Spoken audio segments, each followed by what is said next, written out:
오늘 우리에게 주신 하나님의 말씀은 창세기 13장 1절에서 13절까지의 말씀입니다. 아브라함의 회개라는 주제 아래 본문 말씀을 함께 살펴보도록 하겠습니다. 여러분은 오늘 제목인 또 주제인 회개에 대해서 잘 알고 계십니까? 회개의 뜻을 한자로 직역하면 돌아올 회에 고칠 개를 써서 고치어 돌아오다라는 뜻을 가지고 있습니다. 그리고 히브리어로 회개는 슈브라고 하는데, 이 슈브는 하나님을 떠난 상태에서 다시 하나님께로 돌아온 상태를 말합니다. 이 회개는 하나님과의 관계를 회복하는 의미가 매우 강한 말입니다. 다시 말해 회개는 단순히 잘못을 뉘우치는 것이 아니라 하나님께로 돌아오는 것, 돌아가는 것을 말합니다.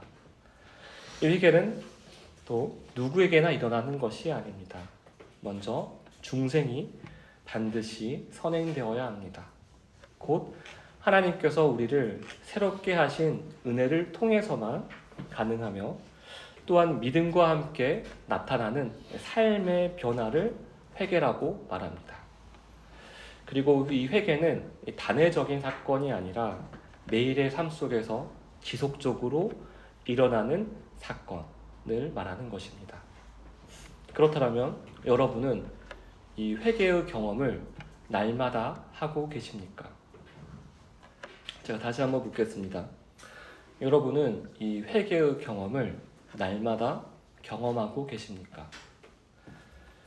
오늘 본문에 나타난 아브라함의 모습을 통해 참된 회개의 모습이 어떤 모습인지 함께 깊이 묵상해 보기를 원합니다. 그리고 오늘도 성령 하나님의 조명하심 가운데 우리 각 사람에게 은혜가 풍성히 임하는 시간이 되기를 진심으로 소망하고 소원합니다. 여러분, 지난 시간 아브라함이 지난 시간 아브라함이 어떤 현실적인 어려움을 겪었는지 기억하고 계십니까? 아브라함은 가나안 땅에서 심한 기근을 만나 결국 애굽으로 내려가게 됩니다. 그러나 그 과정에서 그는 하나님을 온전히 의지하지 못했습니다. 아브라함 스스로 살기 위한 선택이었지만 그 선택은 아내의 살해를 위험에 빠뜨리는 결과를 낳았고, 결국 자신의 죄로 인해 더 큰 두려움과 고통을 아브라함은 경험하게 되었었습니다. 하지만 하나님께서는 하나님의 때에 직접 개입하셔서 살해와 아브라함을 그 위기에서 건져내셨습니다. 그 극적인 사건 속에서 아브라함은 하나님의 실제적인 은혜를 경험하게 되었습니다. 여기까지가 지난 본문의 요약이었습니다. 그렇다면 오늘 본문 속에서는 아브라함 앞에 어떤 현실적인 문제가 기다리고 있을지, 그리고 그가 이번에는 이 새로운 문제를 어떻게 해결해 나가는지 기대하는 마음으로 말씀을 함께 살펴보도록 하겠습니다. 먼저 1절 말씀 함께 읽겠습니다. 아브라함이 애굽에서 그와 그의 아내와 모든 소유와 롯과 함께 네겝으로 올라가니. 창세기 13장 1절 말씀은 아브라함이 애굽에서 네겝, 곧 하나님께서 약속하신 가나안 땅으로 올라가는 장면으로 시작됩니다.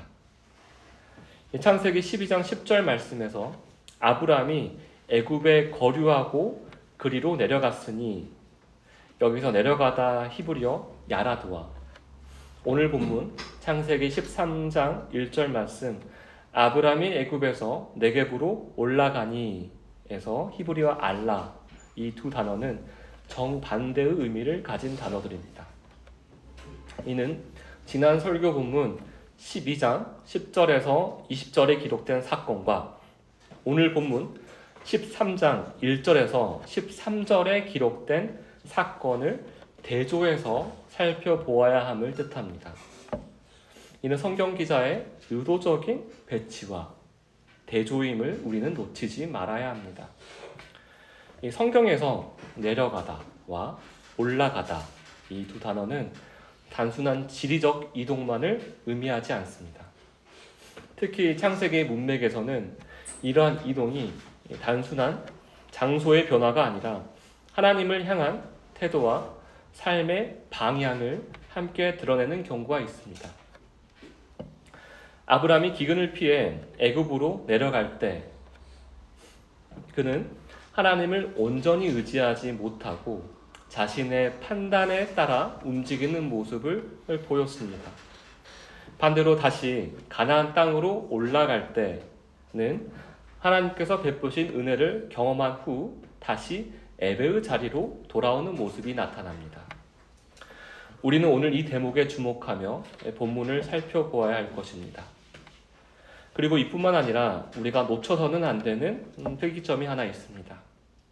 관찰력이 좋으신 분들은 이미 찾으셨겠지만 애굽으로 내려갈 때는 롯이 언급되지 않았다가 네겝으로 올라가는 길에는 롯이 언급되었다는 점입니다.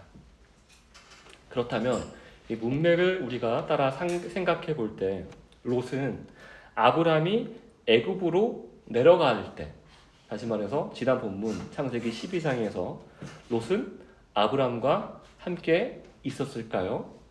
없었을까요? 롯은 하란에서 출발하여 가나안 땅을 거쳐 이 애굽에 이르기까지 전 여정에 걸쳐 아브라함과 함께 했었음을 우리는 어렵지 않게 추정할 수 있습니다. 그런데 흥미롭게도 지난 시간 살펴본 창세기 12장 10절부터 20절까지의 본문에서는 롯의 존재가 거의 드러나지가 않습니다.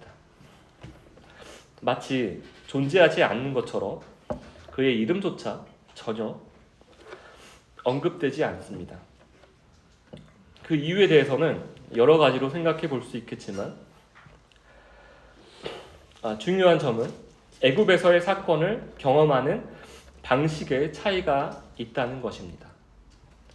이 아브라함은 자신의 죄로 인해 괴로워하며 그 상황 속에서 하나님의 주권과 은혜를 깊이 경험한 당사자였습니다. 반면 롯은 그 사건이 자신의 문제라고 느끼지 않았을 가능성이 매우 큽니다. 직접적인 당사자가 아니었기에 그 상황을 자신의 삶과 깊이 연결시키지 않았을 수 있습니다. 그러나 더 중요한 사실은 바로 이것입니다.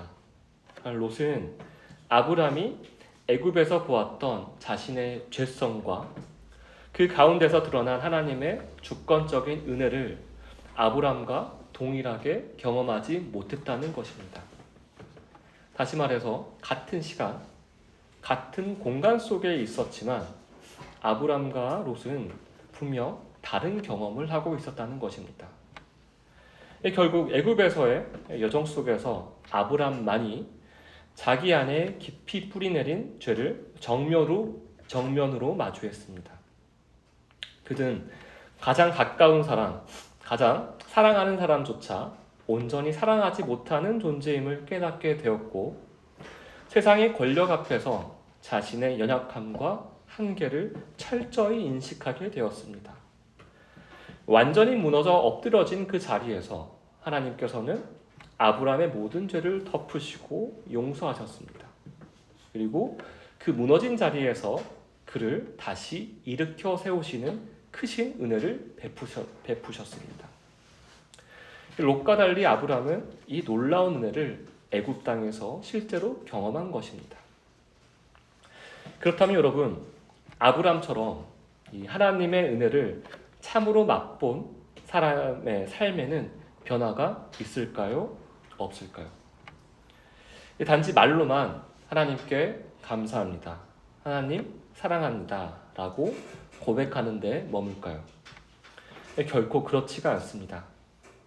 이 하나님의 은혜를 진실로 경험한 사람은 반드시 변화될 수밖에 없습니다.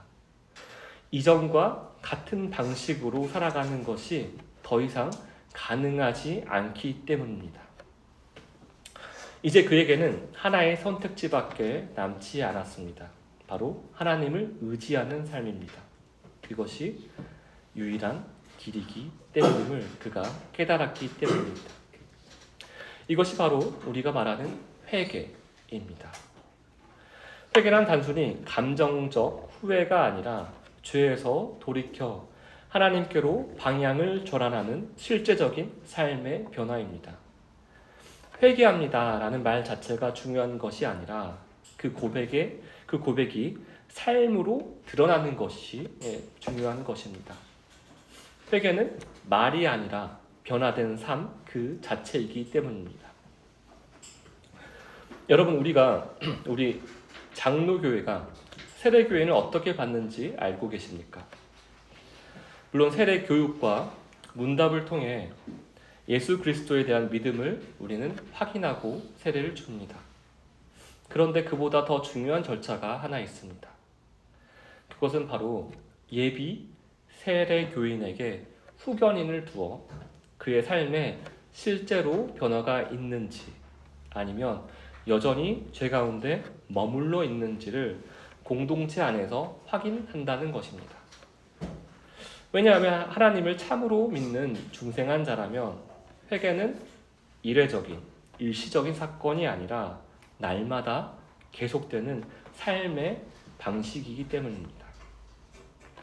그러나 여기서 우리가 놓쳐서는 안 될 중요한 사실이 있습니다. 아브라함의 삶을 끝까지 따라가 보면 창세기 25장에 기록된 그의 죽음에 이르기까지 아브라함은 결코 완전한 사람이 되지는 않습니다. 오히려 죄 가운데 여전히 넘어지고 흔들리며 때로는 같은 자리에서 같은 죄를 짓는 다시 무너지는 모습을 주기적으로 성경에서 우리에게 보여주기 때문입니다. 그럼에도 불구하고 하나님을 믿기 전과 하나님을 믿은 후에는 분명한 차이가 있습니다. 그 차이는 믿는 자는 결코 완전히 무너지지 않는다라는 것입니다. 우리가 잘 아시다시피 성경 내러티브 속에서 아브라함은 반복적으로 무너집니다. 그러나 그는 마치 오뚜기처럼 다시 일어섭니다. 넘어졌지만 먼지를 툴툴 털고 다시 길을 걷는 사람처럼 그는 하나님께서 인도하시는 방향을 따라 계속 나아가고 걸어갑니다. 왜냐하면 하나님께서 부르신 자는 하나님께서 끝까지 붙들고 계시기 때문입니다. 이것이 바로 믿는 자의 삶, 회개한 자의 삶입니다. 이제 창세기 13장 3절과 4절을 통해 회개한 사람은 과연 어디로 돌아가는지, 그리고 그곳에서 돌아간 곳에서 무엇을 하는지 함께 살펴보겠습니다. 3절과 4절 말씀 함께 읽겠습니다. 그가 네게브에서부터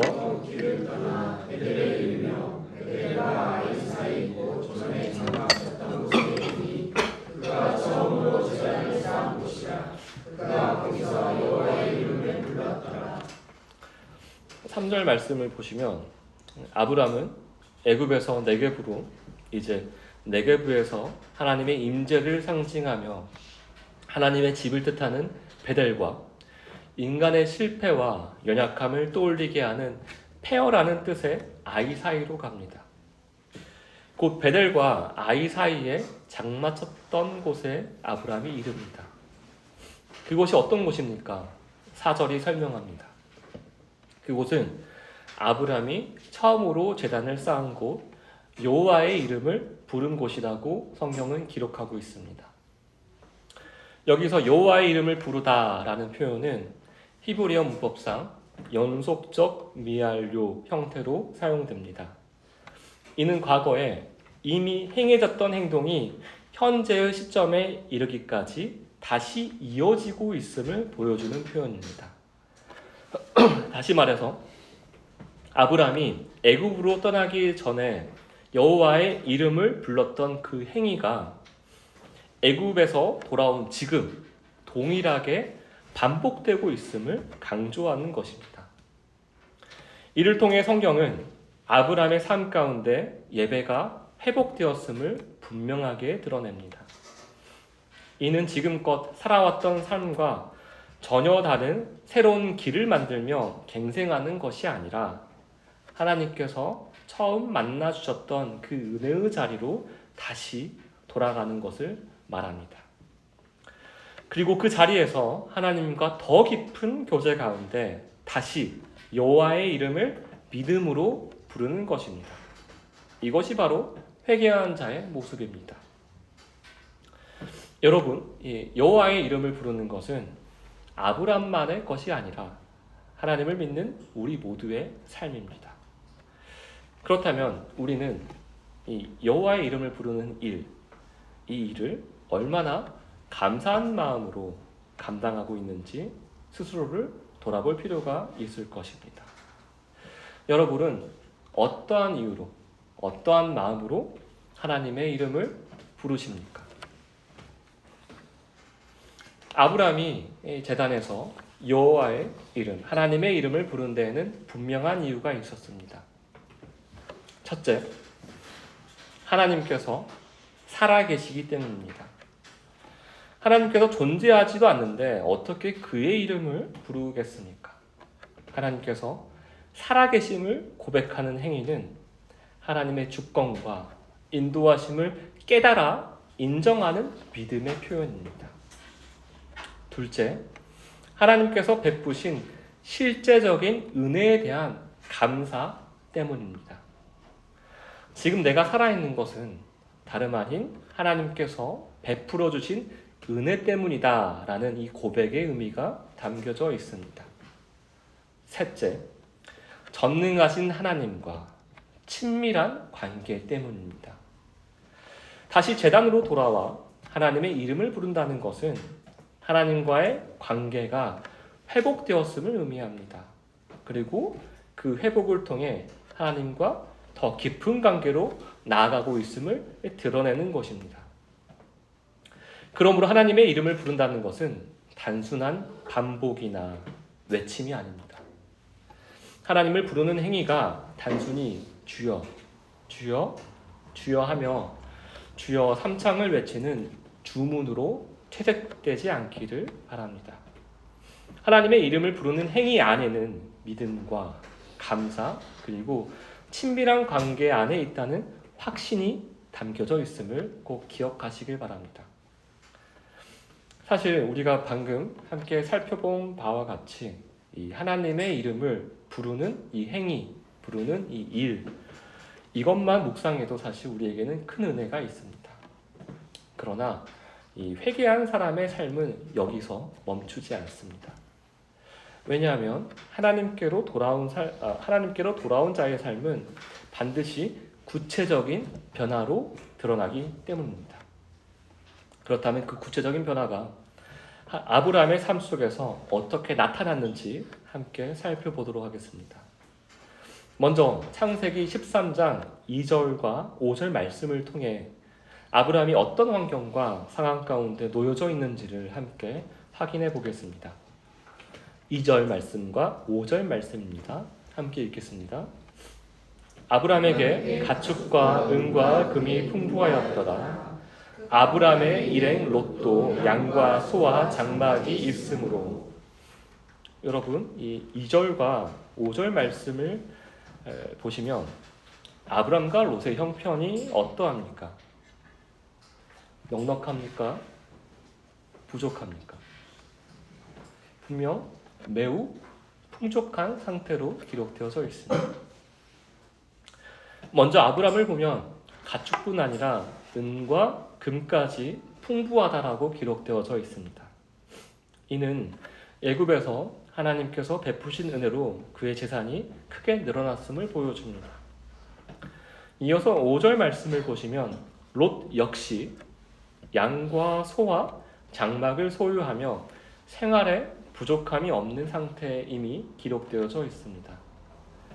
그런데 여기서 주목할 표현이 있습니다. 바로 5절 말씀을 보시면 롯을 가리켜 아브라함의 일행이라고 말하는 부분입니다. 원문을 직역하면 아브라함과 함께 길을 가는 사람, 롯이라는 뜻입니다. 이는 롯의 모든 소유가 아브라함과의 관계 속에서 비롯되었음을 나타내고 우리에게 보여주고 있는 것입니다. 그리고 앞뒤 문맥을 살펴보시면 아브람이 가진 모든 것 역시 아브람이 스스로 이룬 것이 아니라 하나님의 은혜로 받은 것임을 우리는 분명히 알 수 있습니다. 결국 아브람과 롯의 풍요로움은 모두 하나님께로부터 비롯된 것임을 성경은 드러내고 있는 것입니다. 여러분, 우리가 지난 본문인 창세기 12장 10절에서 보았던 아브람의 상황은 어떠하였습니까? 그는 심한 기근 속에서 현실적인 어려움을 겪고 있었습니다. 그렇다면 오늘 본문은 어떻습니까? 창세기 12장 본문과는 사실 정반대의 상황입니다. 이번에는 그의 재정 상태가 매우 풍족합니다. 2절에 나오는 풍부하다라는 이 표현은 히브리어로 카벳 메오드라고 하는데 이것을 직역하면 매우 무겁다 그리고 극도로 부유하다라는 뜻을 가지고 있습니다. 이는 단순히 중상층 이상의 여유 있는 부를 가졌다라는 말이 아니라 지역 유지나 재벌급에 가까운 대자산자에 가깝다라는 말입니다. 이는 물질적인 안정이 아브라함에게 찾아왔음을 확실하게 명시하고 있는 것입니다. 여러분, 만약 우리에게 이 정도의 부가 주어졌다라고 한다면 여러분은 어떨 것 같습니까? 모든 불안과 걱정, 고생이 사라지고 평안과 행복만 가득할 것처럼 느껴지지는 않습니까? 그런데 현실은 그렇지가 않습니다. 실제로 굉장히 큰 어마어마한 부를 얻게 된 아브라함과 롯에게는 오히려 새로운 문제가 찾아왔습니다. 그렇다면 그들에게 어떤 일이 일어났을까요? 이제 6절 말씀과 7절 말씀을 함께 보시겠습니다. 함께 읽겠습니다. 6절과 7절 말씀입니다. 그 땅이 그들이 동거하기에 넉넉하지 못하였으니 이는 그들의 술과 많아서 동거할 수 없었습니다. 그러므로 아브라함의 가축의 목자와 롯의 가축의 목자가 서로 다투고 또 가나안 사람과 그리스 사람도 그 땅에 거주하였는지라. 아니, 이렇게 재산이 많고 형편이 넉넉해도 새로운 어려움은 늘 애고 없이 찾아옵니다.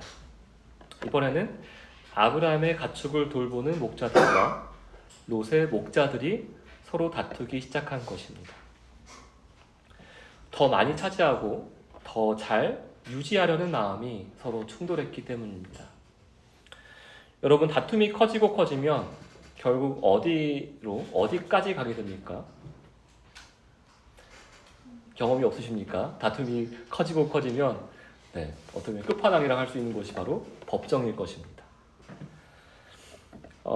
여기 7절 중반절을 보시면 다투다라는 표현이 나오는데 여기 사용된 히브리어가 바로 리브입니다.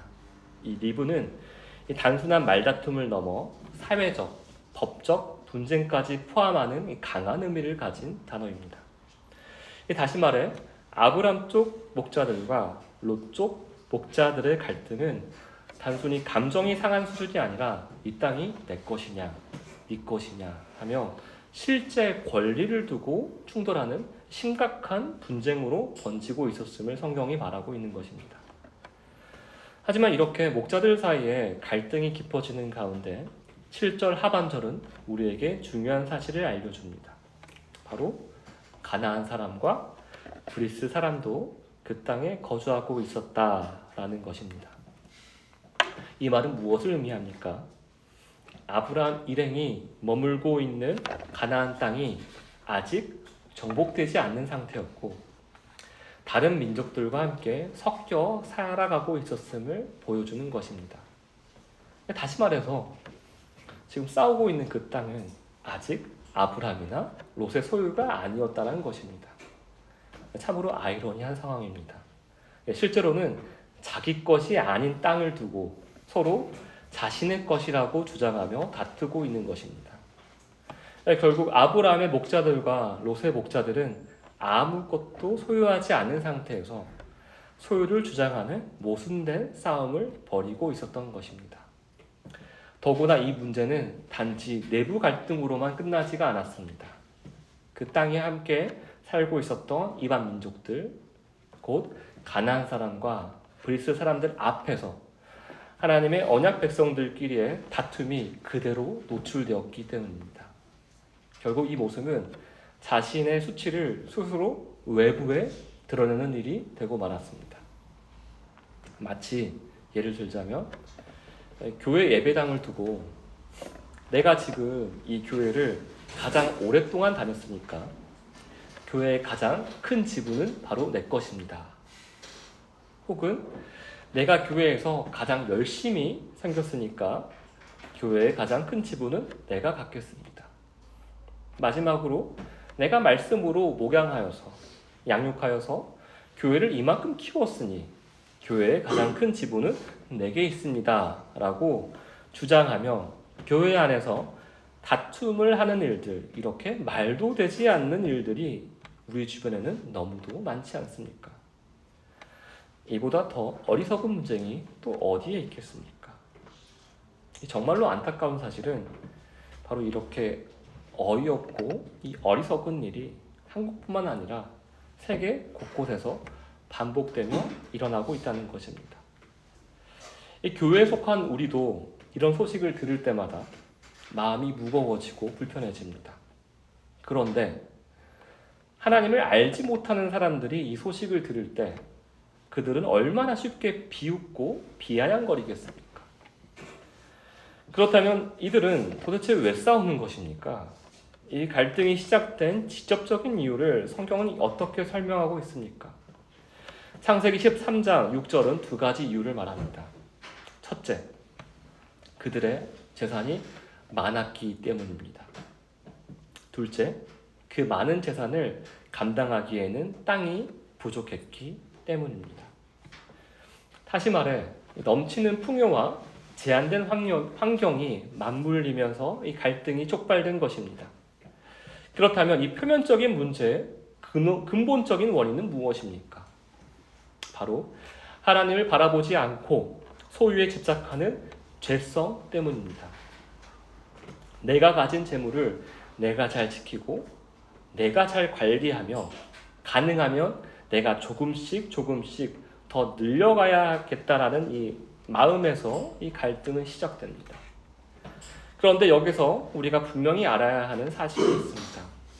사람의 욕망에는 끝이 없다는 것입니다. 10개를 가지면 20개를 가지고 싶고 20개를 가지면 50개를 원합니다. 이미 충분히 가지고 있으면서도 더 가지려는 마음이 계속해서 생겨납니다. 사람은 본래 자신의 공허함을 스스로 채울 능력도 지혜도 없습니다. 그래서 마치 끝없이 반복되는 굴레 속에서 땀을 삐질삐질 뻘뻘 흘리며 제자리 걸음을 하는 삶을 살아갈 수밖에 없는 것입니다. 도대체 왜 이런 일이 반복되는 것일까요? 그 이유는 단 하나, 하나님이 계셔야 할 자리를 다른 것으로 채우려 하기 때문입니다. 그 자리에 재물이나 자신의 노력과 성취를 올려놓지만 애초에 그 자리는 그것들로 채워질 수 있는 자리가 아니기 때문입니다. 맞지 않는 것을 억지로 끼워 맞추려 하니 채워지지 않고 계속해서 부족함만 느끼는 것입니다. 그럼에도 사람들은 조금만 더를 외치며 살다가 결국 생을 마감합니다. 아무리 채워도 채워지지 않기에 더 가지려 하고 더 붙잡으려 하지만 결국 마음의 평안을 얻지 못한 채 삶을 마치게 됩니다. 여러분, 이 문제의 뿌리는 분명합니다. 정말 모든 것이 하나님께로부터 왔고 정말 모든 것이 하나님께 속해 있다는 사실을 온전히 믿지 못하는 데 있습니다. 다시 말해서 하나님과 친밀한 관계 안에 있을 때는 하나님께 속한 모든 것들을 하나님께서 우리로 하여금 충만하게 누리게 하신다는 그 비밀을 깨닫지도 믿지도 못하기 때문인 것입니다. 오늘 본문 말씀이 우리에게 전하고자 하시는 메시지는 극심한 기근뿐만 아니라 이 넘치는 풍요 속에서도, 다시 말해서 어떤 환경과 어떤 상황 속에서도 하나님을 믿지 않으면 우리 내면에 깊이 자리 잡은 죄로 인해서 화를 면치 못한다는 것입니다. 이처럼 풍족한 가운데서도 목자들 사이에 다툼이 일어나자 믿음의 조상 아브라함이 나서서 중재를 합니다. 그가 어떻게 이 상황을 풀어가는지 8절 말씀과 9절 말씀을 통해 함께 살펴보겠습니다. 8절과 9절 말씀 함께 읽겠습니다. 아브라함이 롯에게 이르되 우리는 한 친족이라 나나 너나 내 목자나 서로 다투게 하지 말자. 내 앞에 온 땅이 있지 아니하냐. 나를 떠나가라. 내가 좌하면 나는 우하고 내가 우하면 나는 좌하리라. 여기서 아브라함은 롯에게 먼저 간절히 요청합니다. 지난 시간에 보았듯이 아브라함이 아내 사라에게 제발 나를 위해 누이라고 해주세요. 그래야 내가 삽니다. 라고 말했던 이 창세기 12장 13절의 이 히브리어 표현 이 나라는 단어가 8절에서도 동일하게 사용됩니다. 다만 이 표현은 8절 한글 번역에서는 생략되어져 있습니다. 아브라함의 간절함은 창세기 12장이나 창세기 13장이나 그때나 지금이나 같다는 것입니다. 그러나 그의 간구함의 내용, 간구함의 방향성이 분명히 달라졌습니다. 이전에는 자신이 살기 위해 한 몸과 같은 아내 사례를 위험에 내맡기는 선택을 했었습니다. 그러나 이제는 정반대입니다. 자신의 유익을 위해서가 아니라 친족 롯을 갈등 상황에서 건져내기 위해 스스로를 내어놓습니다. 아브라함이 어떤 희생을 하고 있습니까? 아브라함은 롯에게 땅을 선택할 수 있는 우선권을 줍니다. 즉 족장으로서의 권리를 완전히 포기하는 것입니다. 족장이 조카에게 자신이 가진 권위로 충분히 누릴 수 있는 선택권을 양보하는 것은 당시 문화에서 매우 이례적인 행동이라 할 수 있습니다.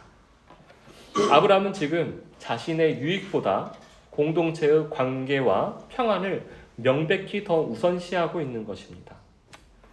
사실 아브라함이 롯에게 양보한 이 제안은 결국 가벼운 제안이 아니었습니다. 이를 대한민국으로 표현하자면 롯아, 서울이든 부산이든 내가 원하는 곳을 먼저 선택해라 라고 하는 것과 같습니다. 가나안 땅이 있는 레반트 지역은 이 광야나 산지, 평야와 계곡이 뒤섞여 있는 이 다양한 지형으로 이루어져 있습니다. 어떤 곳은 황무지처럼 보일 수 있고 또 어떤 곳은 물이 풍부한 비옥한 땅이었을 것입니다. 그럼에도 아브라함은 롯에게 먼저 선택권을 넘깁니다. 만약 롯이 가장 비옥한 땅을 선택한다면 아브라함은 남겨진 어떤 땅이든 그대로 받아들여야 하는 상황인 것입니다. 그럼에도 불구하고 아브라함은 주저하지 않고 그 선택권을 롯에게 내어주었습니다.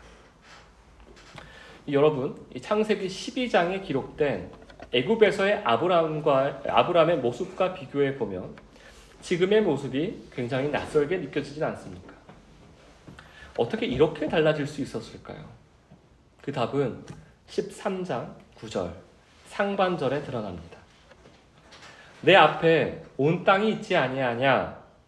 아브라함은 온 땅의 주인이 하나님이심을 믿고 있었습니다. 그리고 그 하나님께서 모든 것을 친히 다스리고 계심을 신뢰하고 있었습니다.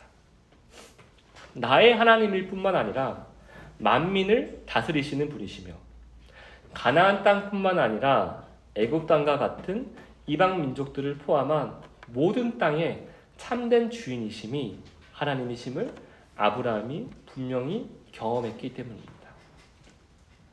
그러므로 아브라함에게 중요한 것은 어느 땅을 차지하느냐가 아니었습니다. 하나님께서 나를 인도하시고 하나님께서 나와 함께 하시는가? 이것이 바로 아브라함의 유일한 관심사가 된 것입니다. 그렇게 아브라함은 롯에게 담대하게 말할 수 있었던 것입니다. 나를 떠나가라. 내가 좌하면 나는 우하고 내가 우하면 나는 좌하리라. 이제 선택권을 쥔 롯이 어떤 마음을 품었는지 함께 살펴보겠습니다. 10절 말씀 함께 읽어보겠습니다. 이에 롯이 눈을 들어 요단 지역을 바라본즉 소알까지 온 땅에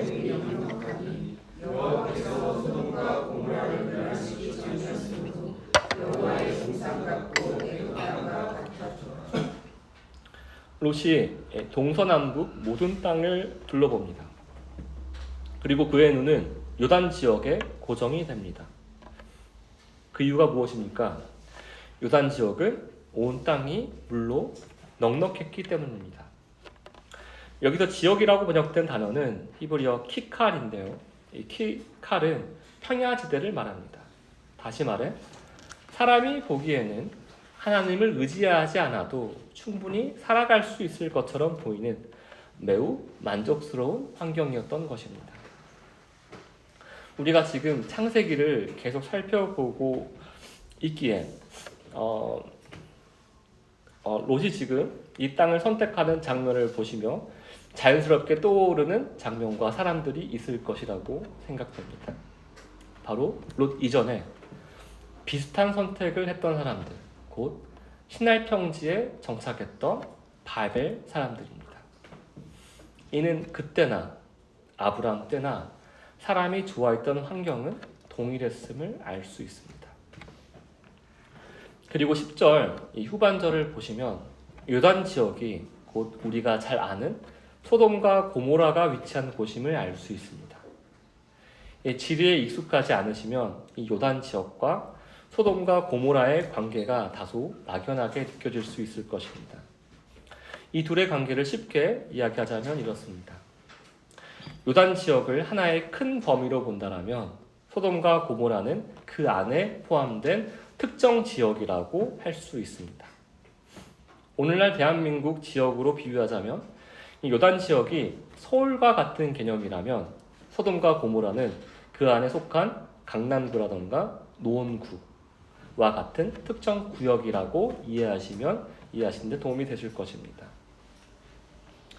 그렇다면 이 롯의 눈에 좋아 보였던 요단 지역은 과연 어떤 특징을 지니고 있었을까요?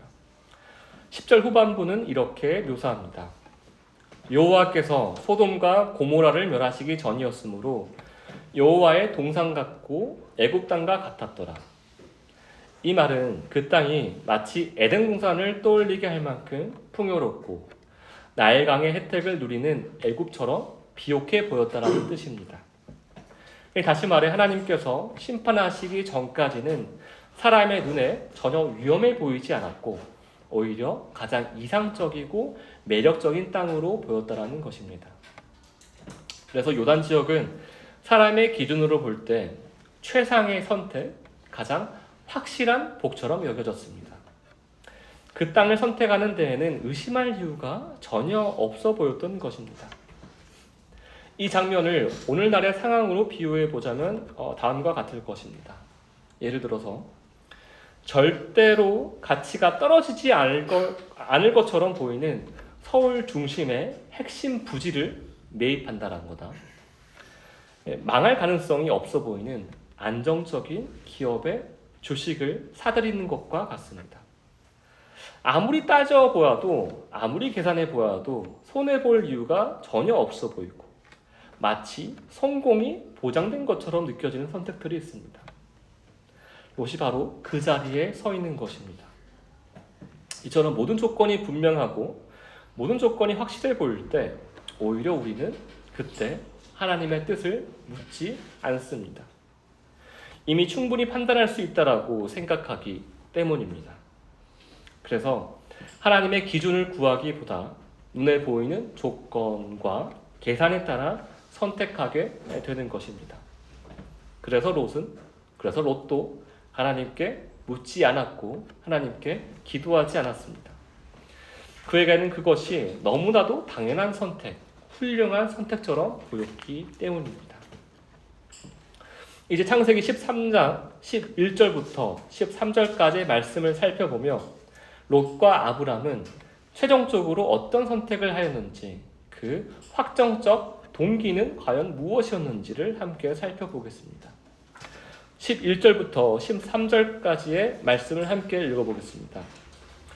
그러므로 롯이 요단 온 지역을 택하고 동으로 옮기니 그들이 서로 떠난지라. 아브람은 가나안 땅에 거주하였고 롯은 그 지역의 도시를 머무르며 그 장막을 옮겨 소돔까지 이르렀더라.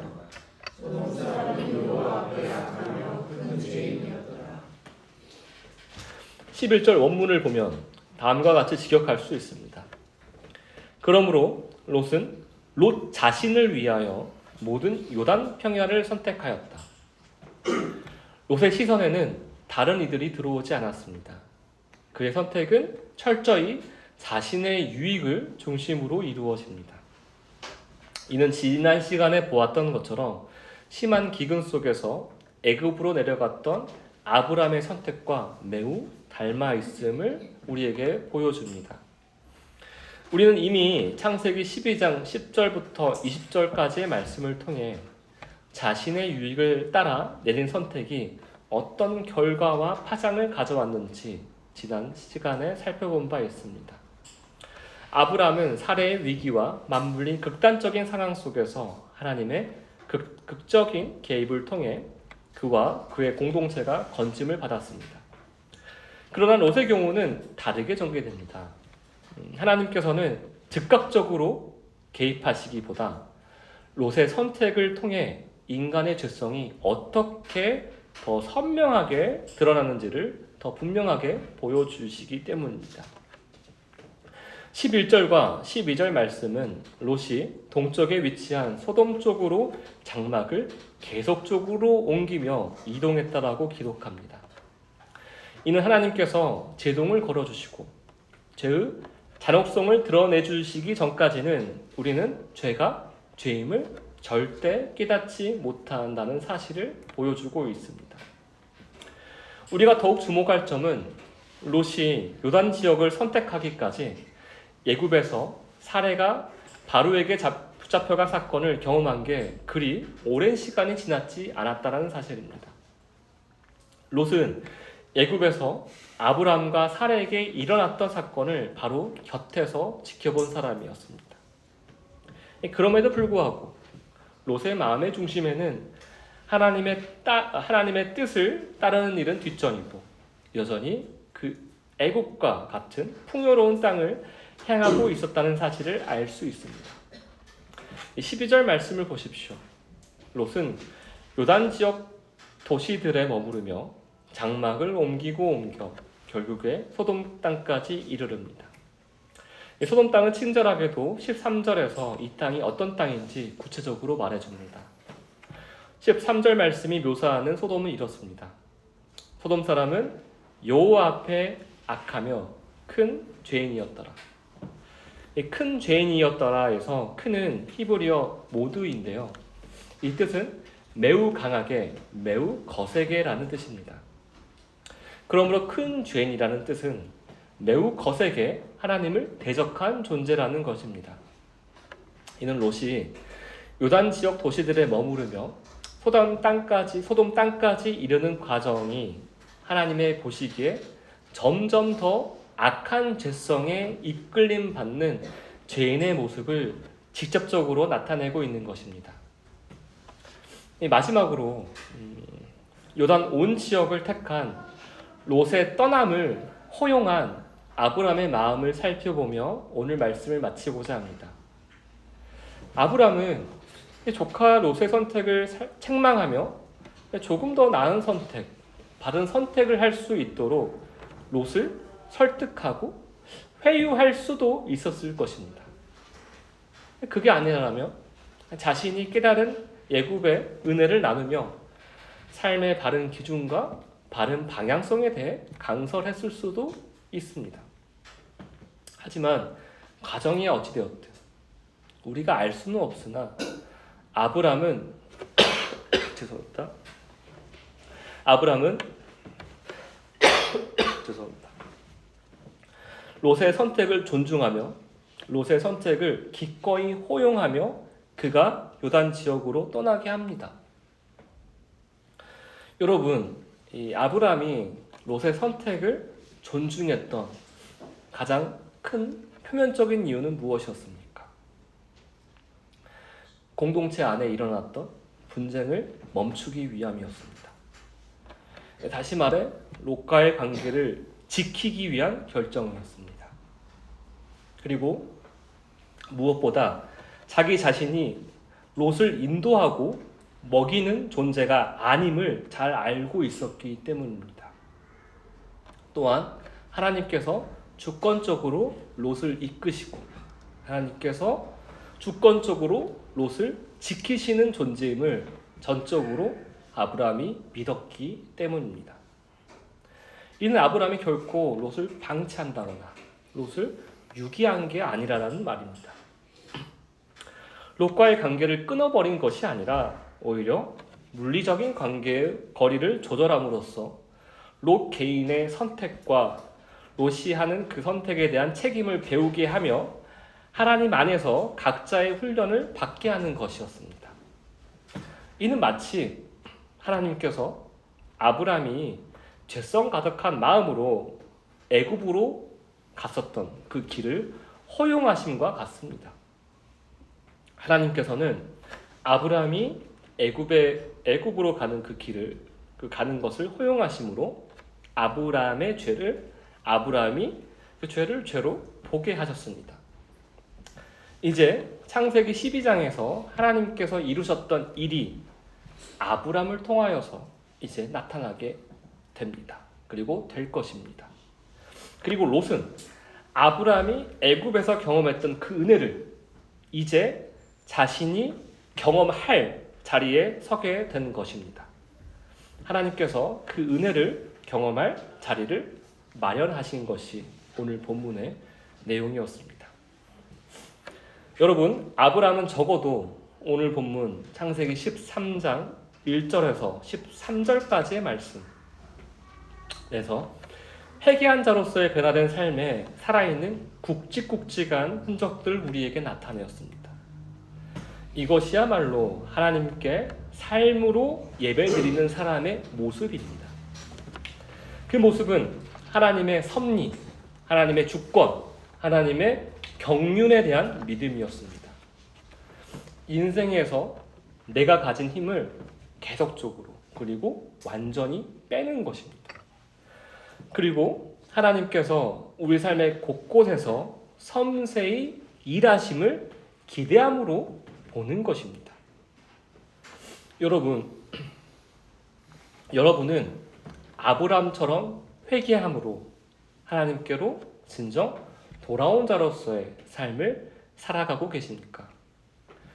모든 일을 진정으로 하나님께 완전히 온전히 맡기며 살아가고 계십니까? 새로운 회개와 함께 은혜로운 한 주 보내시는 성도님들 되시길 진심으로 소망하고 소원합니다. 함께 기도하시겠습니다.